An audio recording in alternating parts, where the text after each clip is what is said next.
Na verdade, seu filho precisa ter o mínimo para que ele seja um ser humano viável. Essa história de, meu filho não vai faltar o que faltou para mim. Isso é um erro que a gente tem cometido. Essa super proteção que a gente quer ter, que com a gente foi diferente, com meu filho não vai acontecer.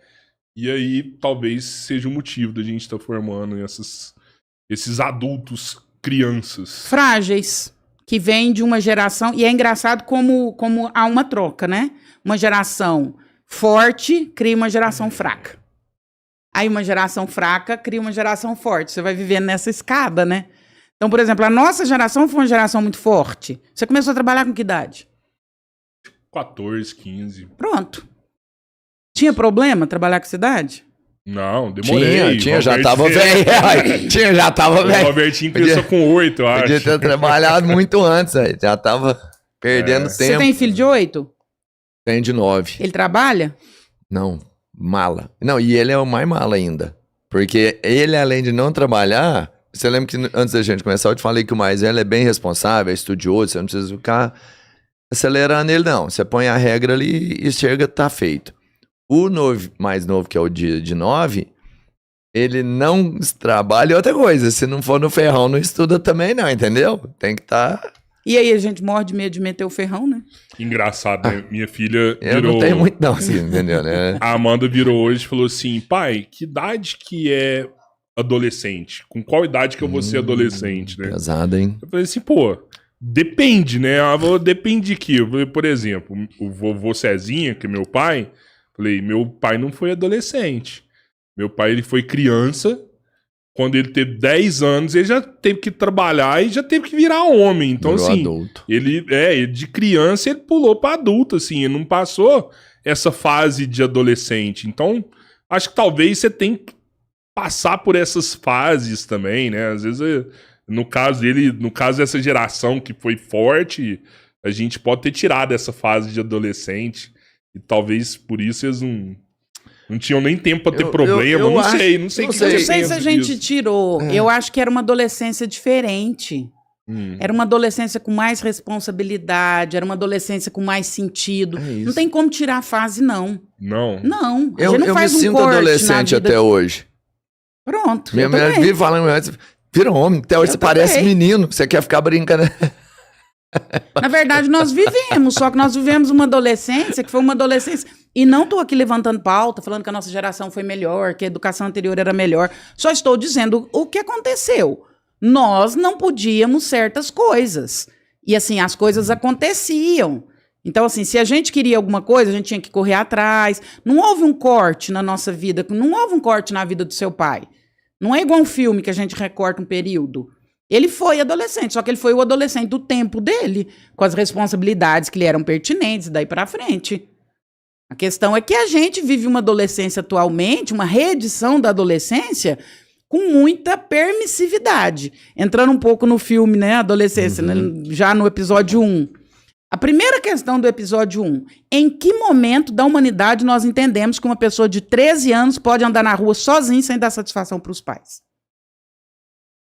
Porque aquele menino estava sozinho aos 13 anos, os pais não sabiam onde ele estava e o que ele estava fazendo. Eles só foram saber e entrar em contato com essa informação no momento do crime. Em que momento da humanidade nós entendemos que uma pessoa de 13 anos pode estar na rua sozinha, sem dar satisfação, sem os pais saberem o que ele estava fazendo? Você com 13 anos, você podia fazer isso? Não. Nem, assim, eu trabalhava, mas minha mãe sabia onde eu estava, e eu tinha a hora de chegar. Dia de semana, com 13 anos, por exemplo, era 9. E, por exemplo, na sexta, se eu ficasse, não tinha aula no dia, eu podia ficar na rua brincando até 11, por exemplo. Mas era na porta da minha casa. Minha mãe tava lá. Ela não me chamava. Meu pai dava um assovio, eu entrava. Robertinho, nós podemos reclamar uma coisa dos nossos pais. Eles não foram carinhosos. Nós viemos de uma geração que os pais não sabiam demonstrar afeto, mas eles eram presentes. Eles davam notícia de onde você estava. E ai, se alguma coisa acontecesse fora desses quadros. Ai. O pior é que eu não dava notícia de onde eu tava.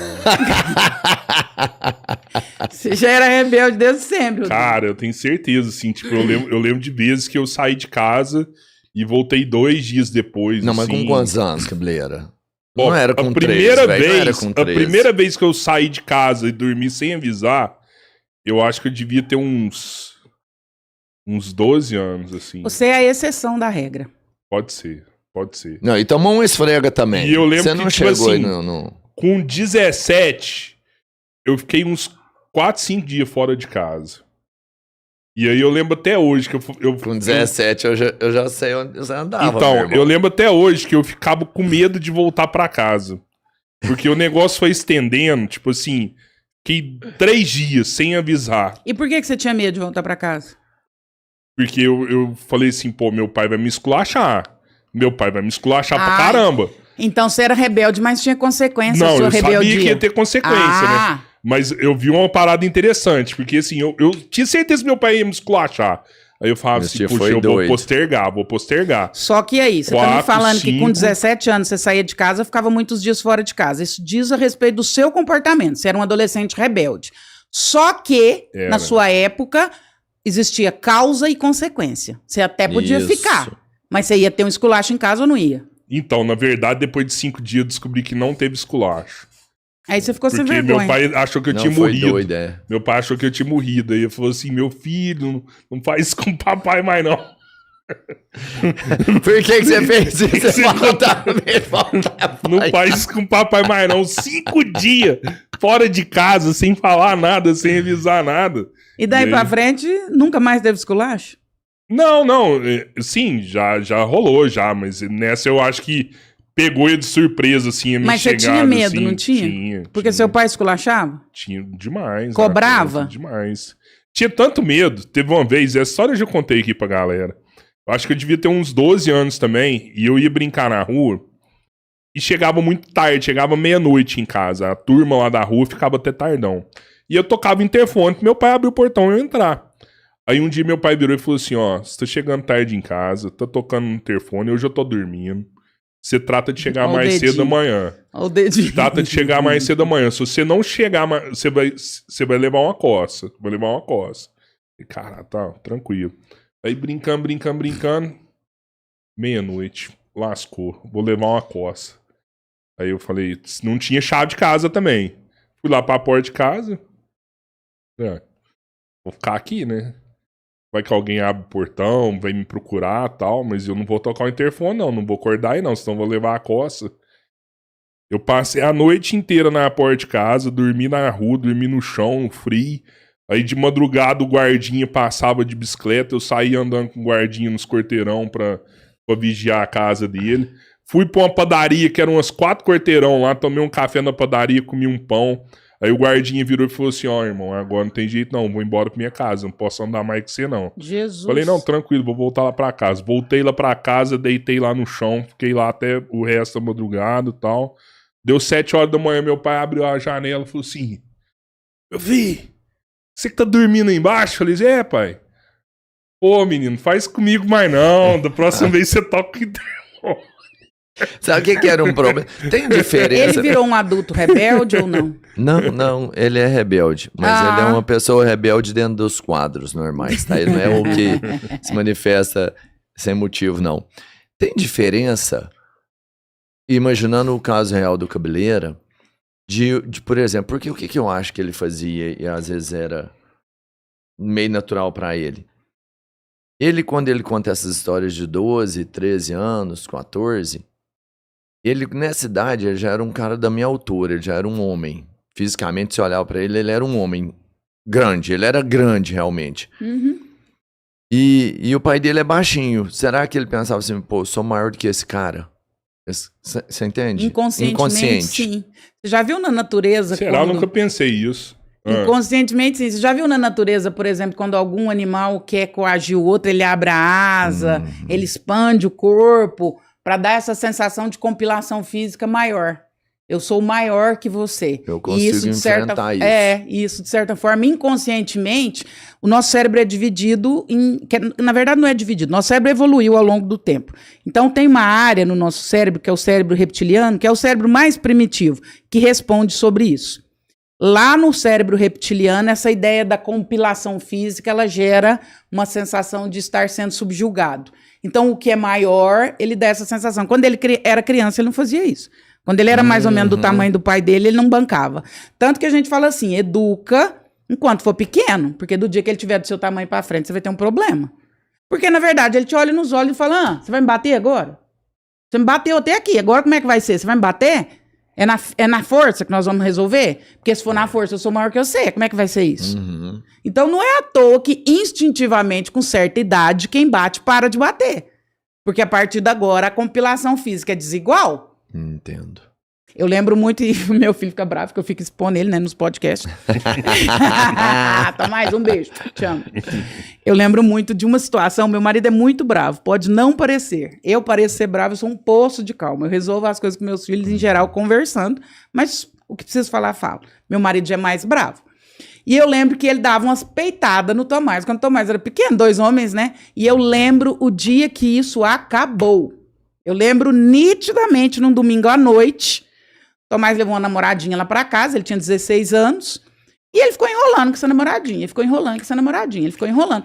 Quando deu meia-noite, o Jorge falou, ai, pra onde você tá indo? O que tá acontecendo? Não, já chamei o Uber pra levar ela. O pai dele falou, o quê? Você ficou até essa hora com essa menina aqui, enrolando, agora você vai mandar ela de Uber? Se fosse sua irmã, você gostaria que fosse assim? Ele falou, não, você não vai tratar ela como qualquer uma, não, você vai resolver. Nós vamos entrar no carro e vamos levar ela em casa. Não. Quando ele falou, você não vai tratar ela como qualquer uma, eu lembro nítido, esse menino cresceu. Ele ficou do tamanho... É engraçado que, assim... Feriu o orgulho dele.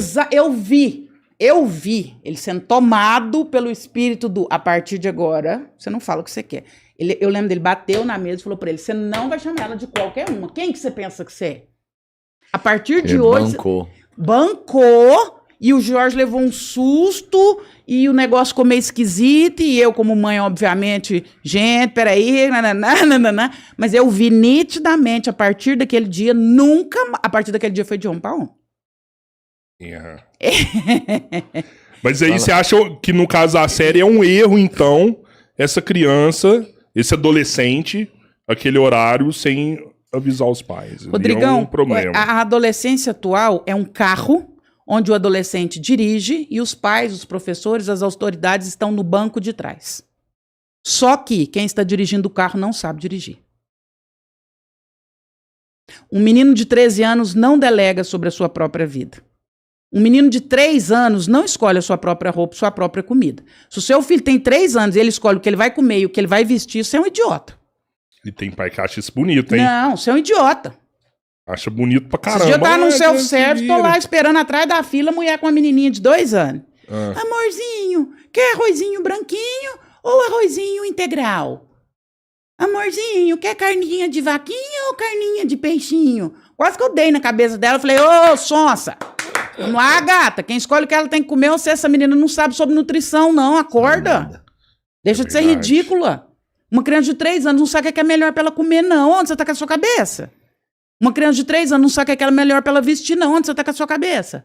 Um menino de 13 anos não sabe os riscos que ele corre na rua. Ele não sabe.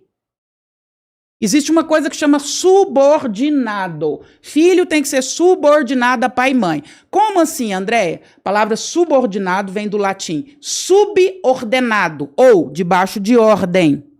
Como que eu vou tirando meu filho saindo debaixo das ordens? À medida que ele pode.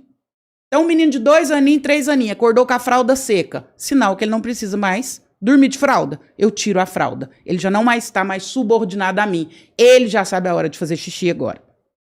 O menino de 6 anos já consegue comer sozinho, escolher o que ele vai comer, não sei o quê. Agora ele não precisa estar sob essa ordem. Eu vou liberando as ordens aos poucos.